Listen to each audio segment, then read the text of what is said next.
Merhaba craft tutkunları, kanalımıza hoş geldiniz. Uzun zaman olmuştu görüşmeyeli. Şimdi arayı hemen kapatacağız. Bu hafta sizinle böyle tüylü bir kumaştan çok güzel bir yastık dikeceğiz. Biz bunu Kadıköy pazarından, Cuma pazarından almıştık. Orada parçası 50 lira gibi bir şeydi ve bayağı büyük bir tüylü kumaş. Şu an fiyatlar tabii ki değişmiştir ve daha pahalı olabilir ama yine de böyle yastıkları mağazadan satın almaktansa kendiniz yapmanız çok daha uyguna denk gelecek. Gördüğünüz gibi ben bundan 2 tane yastık çıkarmayı planlıyorum. Bir tanesini top şeklinde yapacağım. O yüzden böyle bir örnek çıkarttım ben PDF'den, bilgisayarımdan çizerek kağıda aktardım. Bunu Pinterest'te aratmıştım ve gayet çeşitli top modelleri diye aratırsanız kumaş top modelleri o şekilde fazlasıyla bedava örnek çıkıyor. Ve bunu bilgisayarınızdan çizip ekstra bir çıktı almanıza da gerek yok. Böyle halledebilirsiniz. Orada büyütüp küçültebilirsiniz ya da kendi çizim yeteneklerinizi kullanarak kaç parçanın birbiriyle denk geleceğini hesaplayabilirsiniz. O bize birazcık daha zor geldiği için hazır bir modeli büyüterek 8 parça şeklinde karar verdik. Şimdi bunları birleştireceğiz ve nasıl bir süreç izlediğimizi anlatacağız. Hemen onlara bakalım. Böyle parça kumaşlarda benim önem verdiğim şey maksimum verimlilikle bu parçayı kullanabilmek oluyor. O yüzden ziyan etmemek adına öncelikle uçlarını eşleştirip oradan başlayacağım. Çizimlerimi böyle yapacağım. Havayla silinebilen bir kalem kullanıyorum ben burada. Zaten zamanla siliniyor. Bir iki deneme yapmıştım. Hatta onlar silinmiş bile. Şimdi sizinle tekrar çizeceğim o yüzden.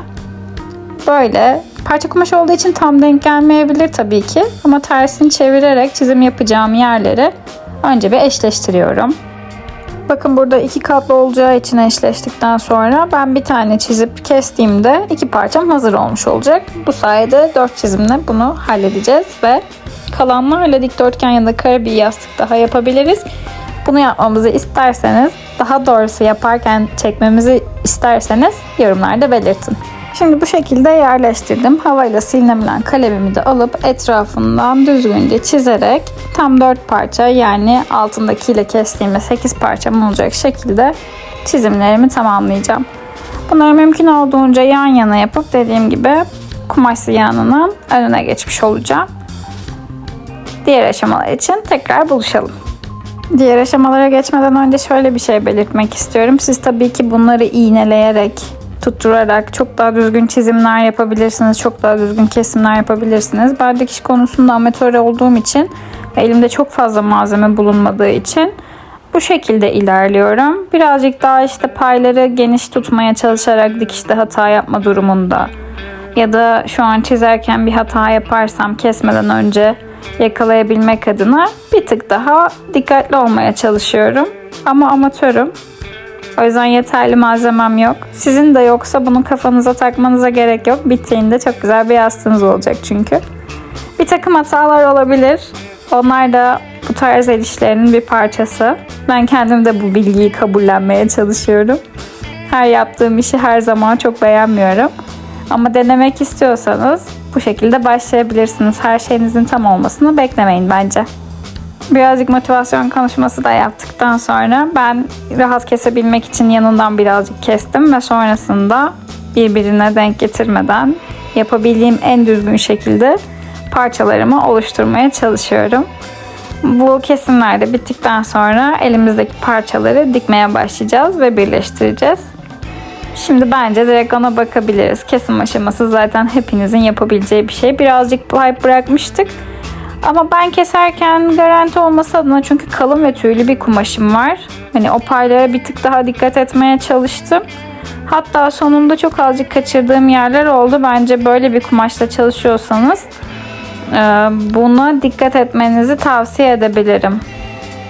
En son birleştirdiğinizde sıkıntı yaşamamanız adına.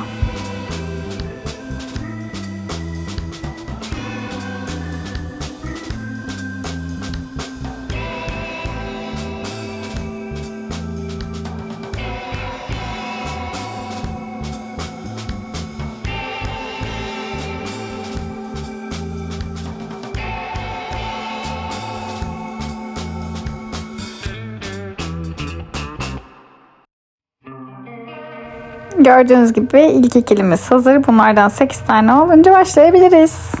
İlk yapmamız gereken şey parçaları ters çevirip eşleştirmek olacak. Gördüğünüz gibi bu şekilde dikmeye başlayacağız. Ben dikiş konusunda annemden yardım alıyorum. Henüz bilgili değilim. Benim partnerim çok iyi yapıyor bu işi. Etek dikimlerinde görmüşsünüzdür. İzlemediyseniz o videoları da mutlaka izleyin. Çok güzel parçalar var. Ben de öğrenme sürecimi videoya kaydetmek istiyorum. Başlangıç seviyedeki birisi dikiş makinesiyle ilgili nelere ihtiyaç duyarsa ve ne tarz pratikler yapması gerekirse onları yaparken sizinle birlikte öğrenip aynı zamanda size de aktarmak istiyorum öğrendiklerimi. Bunun için de videolar kanala gelecek. Takipte kalabilirsiniz.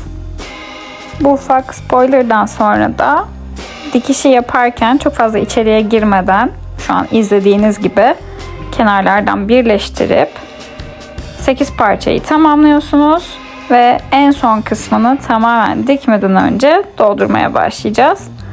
Siz dikişi birazcık daha devam ettirebilirsiniz. Elyafları ben daha düzgün yerleştirebilmek adına bu kadar bir boşluk bıraktım. En son el dikişiyle orası kapatılacak. Çok profesyonel bir dikiş yapamadığımız için çekim yaparken bir takım kaymalar oldu. Siz buna daha özen göstererek dikerseniz böyle sıkıntılar olmayacaktır.